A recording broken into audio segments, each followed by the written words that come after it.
V dnešnej časti špeciálneho dielu unikátnych informácií si povieme 50 vecí, ktoré ste pravdepodobne nevedeli o Game of Thrones. V seriáli nie je jediná postava, ktorá by sa objavila v každom dieli. Pôvodný pilotný diel nebol nikdy zverejnený, snáď po skončení seriálu si ho na nejakom bonuse budeme môcť pozrieť. I hneď po premiére pilotného dielu bolo rozhodnuté o tom, že vznikne druhá séria. K tomuto záveru došla televízia HBO vďaka veľkému záujmu o tento projekt, nadšeným ohlasom fanúšikov aj kritikov a vysokej sledovanosti. Na prvom pracovnom obede, ktorý mali autori scenára David Benioff a D.B. Weiss s autorom knižnej predohry Georgeom R.R. Martinom, im Martin položil otázku, kto je podľa nich skutočná matka Jona Snowa. Na základe ich správnej odpovede sa rozhodol súhlasiť so sfilmovaním svojich kníh.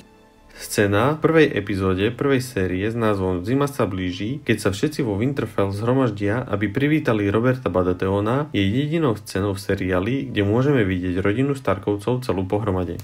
Spolu je 9 veľkých rodov 7 kráľovstiev. U 8 z nich sa objaví aspoň jeden predstaviteľ už v prvej sérii. Iba na Martellov, konkrétne Oberina Martella, musí divák počkať až do 4. série. Americký profesor Brad Radcliffe pomenoval po Daenerys-iných drakoch nové druhy chrobákov. Scenaristi David Benioff a D.B. Weiss poslali prvú repliku dračieho vajcia z prvej série Georgeovi Martinovi a jeho žene ako svadobný dar. Christian Nerm, obsadený do úlohy slabomyselného paholka Hodora, sa živí ako DJ a nikdy predtým v ničom nehral. Postavy Nočného kráľa sa chopili hneď dvaja herci. V 4. a 5. sérii to bol Richard Brake, neskôr ho nahradil Slovák Vladimír Furdík. Richard Madden sa pôvodne role Roba Starka chcel vzdať, potom si však vygooglil, že jeho postava skoro zomrie. Sean Bean, teda Ned Stark, po natočení svojej smrti hral so štábom futbal, pričom ako loptu použili repliku svojej hlavy, ktorá bola narazená na kole. Bieli chodci sú až z 95% tvorení skutočnými maskami a kostýmami. Jediná vec, ktorá sa na počítači dotvára, sú ich žiariace oči. Vytvoriť masku Nočného kráľa trvá okolo 4 až 6 hodín. Vladimír Furdík si paradoxne ten čas v maskérni užíva, rozpráva sa s maskérmi, počúva hudbu a nakoľko sa naučil spať v sede bez toho, aby mu padala hlava, tak čas trávi aj spaním. Na 70. ročníku cien Emmy George Martin uviedol, že nechápe, prečo Hra o tróny končí už teraz. Podľa jeho názoru by kľudne mohla pokračovať aj do 13. série. Herečky Maisie Williams a Sophie Turner si nechali vytetovať dátum 7.8.2009, kedy sa dozvedeli, že budú súčasťou Hier o tróny. Kostýmy nočnej hliadky sú vyrobené aj z kobercov z IKEA. Jason Momoa získal rolu Khal Drogo po tom, čo na konkurze predviedol bojový maorský tanec Haka. Hra o tróny sú prvým televíznym seriálom premietaným v kinách IMAX. Hra o tróny je ilegálne najsťahovanejším seriálom na svete. George Martin si nechal do svojho závetu napísať osudy všetkých postav pre prípad, že by sa nedožil konca seriálu.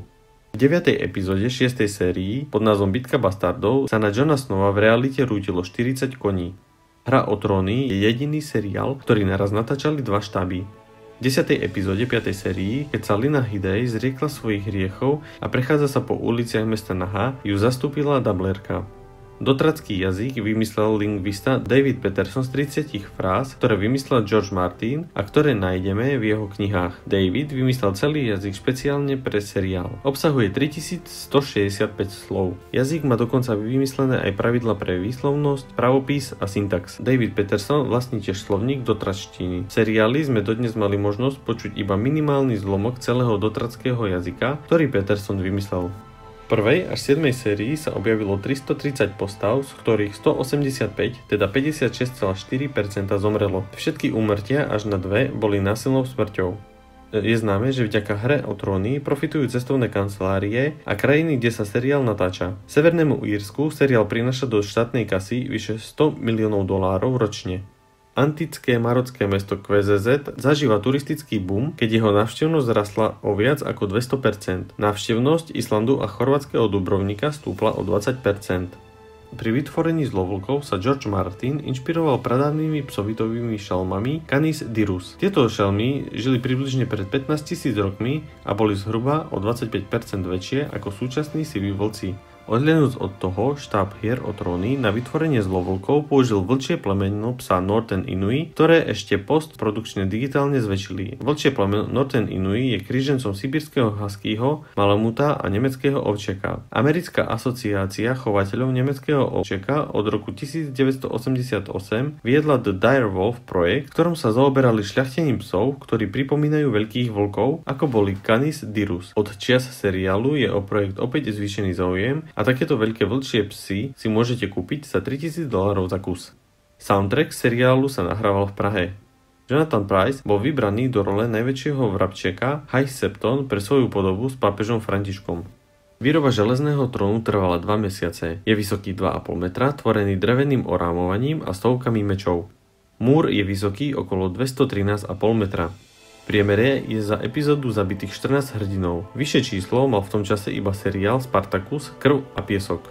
Presne 146 amerických novorodencov dostalo v roku 2012 meno Khaleesi.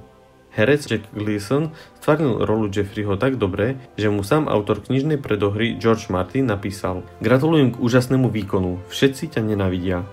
Christian Nerm, ktorý v seriáli stvárňuje postavu Hodora, má nad pravým obočím vytetovaných 5 hviezd. Tie sú v seriáli zakryté jazvou. Konské srdce, ktoré jedla Daenerys, Emilia Clarke behom obradu, bolo vyrobené z hmoty na gumové medvedíky. Scenaristi David Benioff a D.B. Weiss sa medzi natáčaniami radi zabávali tým, že vytvárali falošné katastrofické scenáre, ktoré predkladali hercom ako pravé a sledovali ich reakcie na vymyslené osudy ich postav. Natáčalo sa na Islande, Maroku, v Chorvátsku, na Malte a na mnohých lokáciách vo Veľkej Británii. Tvorcovia chceli diverzitou týchto miest vytvoriť dojem, že fantastický svet Westeros je mimoriadne rozmanitý a rozsiahlý a čo najviac sa tak približiť ku knižným opisom. Lingvista David Peterson vytvoril pre 3. sériu nový jazyk, starú valiríčinu. Je to už v poradí druhý jazyk, ktorý pre seriál vymyslel. Prvým bola dotračtina. V prvej sérii sa nachádza scéna, v ktorej Tywin Lannister, Charles Dance bez akejkoľvek pomoci pitve a porcuje jelenia. Tento jeleň bol skutočne mŕtve zviera a žiadna atrapa. Charles Dance sa pre túto scénu učil porcovať mäso u skutočných mesiarov. Tyrion je najobľúbenejšia postava Georgea Martina. Herečka Sophia Turner, Sansa Stark, si adoptovala Fenku Zuni, ktorá stvárnila zlovlčicu Lady. Teraz si prinesieme nejaké informácie z 8. série. George Martin sa vyjadril k poslednej sérii tak, že niektoré osudy vedľajších postav budú v knihách odlišné od seriálu. Kit Harington Jon Snow si po dotočení 8. série vyžiadal od tvorcov sochu so svojou podobizňou, ktorú by si chcel prerobiť na fontánku. Pred 5 rokmi trvalo natáčanie jednej scény deň, v prípade 8. série to trvalo 5 dní. Len 6 epizód trvalo natočiť 10 mesiacov. Natočili sa 3 rôzne konce seriálu, aby sa predišlo prezradeniu toho správneho, ak by náhodou zauradovali hackeri. Popri tom by nemali mať k nemu prístup ani herci z radov vedľajších a hlavných postav. Každý diel 8. série vyjde tvorcov na $15 miliónov amerických dolárov. V 3. epizóde sa odohrá bitka o Winterfell. Jej natočenie zabralo štábu 750 ľudí celých 11 týždňov za nepriaznivých podmienok. Nakrúcalo sa len v noci, každý deň v teplotách pod nulou s častým pršaním alebo snežením. Jedná sa o doteraz najväčšiu bitku, aká kedy bola pre film alebo seriál natočená.